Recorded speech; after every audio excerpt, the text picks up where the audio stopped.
This is Alternator Plus here. I'm going to show you how to convert your 1990s Denso Dodge Chrysler alternator into a one-wire charging system in order to bypass the wiring and the ECM. As these alternators are externally regulated, they do not have an internal regulator. So when they do blow out the wiring or damage the ECM when they go out, it is extremely expensive and a huge ordeal trying to get these things charging again. So we have tested several different methods over the years, and we have found this to be the easiest, most reliable, and simplest way to get these trucks going again. So what you're going to need is a 932 socket, 5/16 socket, 10 millimeter, and a flathead screwdriver. Unless you have an aftermarket one that has different size nuts, these are the ones you're going to be using. I'm going to start with our 10 millimeter, take off the battery insulator.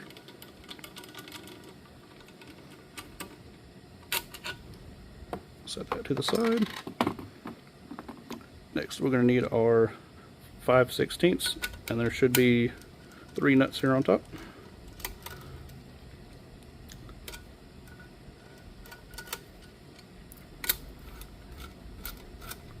Fresh off the truck, these are going to be extremely hard to get off. I already have them pre-loosened. And then it'll either be a Phillips head or another 5/16 bolt here. And this little metal tab is an extra ground strap to make sure the alternator gets a good ground. But if you lose it, it's no big deal. It'll work without it. Generally, I already have this off, but there'll be a little rubber dust shield. A lot of the older ones, this is bad about rotting out, and if it's bad, you can throw it out. It does not need it unless you're working in some extreme dusty environments. Alrighty, take our one-wire regulator here. We already have pre-assembled. We generally mount them right here. Makes the thing super easy. And we have in the box these wonderful instructions that they come with that most people aren't going to know what these mean, so I'm going to go through here with you today. When we get these in, they're going to look basically like this. These are universal one-wire regulators. They can basically mount them on anything, but we found them to work out pretty good on this alternator here. Starting with the black, the G, that is your ground. This one here. Yellow is your stator wire. Orange, which we have cut off here because we're not going to use it on this alternator, is your light wire. That is only if you need to run a wire directly to your battery light, which we're not going to do on this. It's already pre-wired into the truck system and will work regardless. Next is your red. This is going to be your battery. And then green is your field, positive. Now then, on this heater you have your battery plus, field 1 and field 2, which is going to go directly through here, through your top brush and your bottom brush, generally positive and ground. And it does not matter which one you hook here. It can be green or black this way, or this way. It'll work either way, but we generally hook field 1 to the green.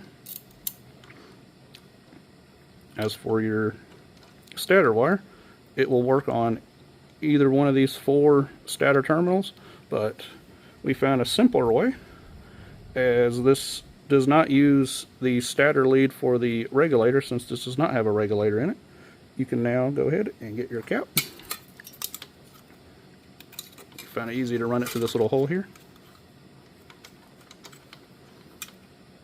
Get your I'd turn my nail and crimper on.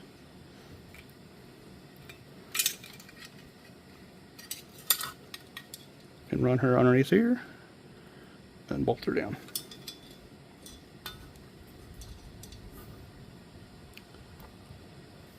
And the little box will also include an extra nut because they will not have one in there.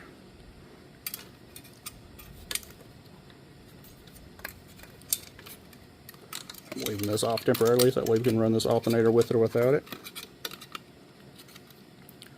When you go back together, you can go ahead and choose to put that on or not. It will work with or without it. Now then,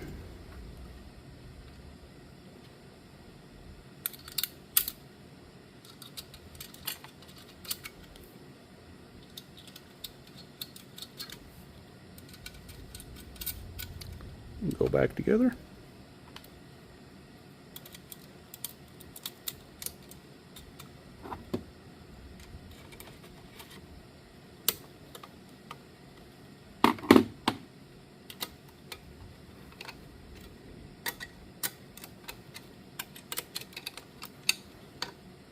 Get these nice and tight. Everything is nice and lined up. Take this one back off. That's where we're going to stick our ground. That's where the positive. We put that back on. You can either put the wire directly on there and then put the nut on top, or put the nut on top and then put that and combine that with the battery wire. It does not matter either way.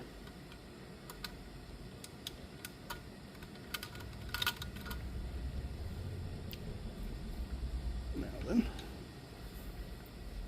go ahead and get our field 1, field 2.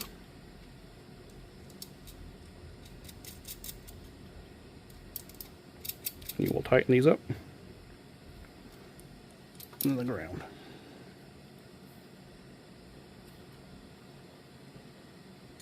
Yep. I forgot where I put my nut.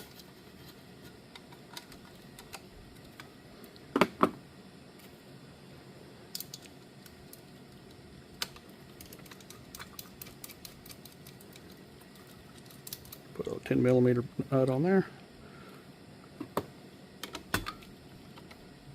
Tighten her down, and that is it. All you have to do now is install this back on the vehicle. When putting this on, there will be 2 tabs that will run here. You will take those, bend them up out of the way, and tape them off. You do not want them touching here. Just in case one of the wires are live, you do not want it to blow out the regulator and interfering with the system. And then back on, you just have to take this off, put your battery wire on, and then fit the rest of the harness on there. And that is it. You have now converted it to a one-wire system, bypassing the ECM and the external charging system and the wiring harness. If you have a newer version that uses a plug instead of these, generally early 2000 models that use the Denso, some are Bosch units, which I don't recommend doing this on. They generally don't hold up as well, but you just have the same plug here. You have green, black, and you just tie it into the lines instead of putting them on these posts. Other things to look out for, these trucks are notorious for the battery terminals corroding, and you're going to want to completely disassemble the terminals, drill them out, clean them to the best of your ability, replace new bolts. As I've seen time and time again, alternators quit charging, the trucks will quit cranking, the transmissions will stop working, and it'll just be dirty terminals 50% of the time. Other thing to look out for is do not buy these painted terminals at your local hardware store or automotive store. These things are horrible. They generally overspray and cover up where your battery cables are meant to connect to, and you will get no power to your vehicle whatsoever. They are a waste of money, unless you want to spend the time sanding and getting rid of the paint out of the way. And last but not least, make sure your batteries, both of them, are fully charged. Have them load tested. Do not put this on with dead or bad batteries, or you'll fry your alternator every time. I don't know how many times a week I see it. It's such a terrible problem. Most people don't pay attention to, but it's something to look out for. You want good hot batteries when sticking this on and going, or else you'll end up like this here, completely melting out your stator and your alternator nearly every single time, which is going to completely either destroy the unit, or hopefully, if you're lucky, it may just blow out a diode, which can be a simple, easy fix. Maybe the auto parts place will warranty it for you, but that's something also to look out for. So we're going to start selling these over in the link below, so if you'd like to try it out, y'all have a good one.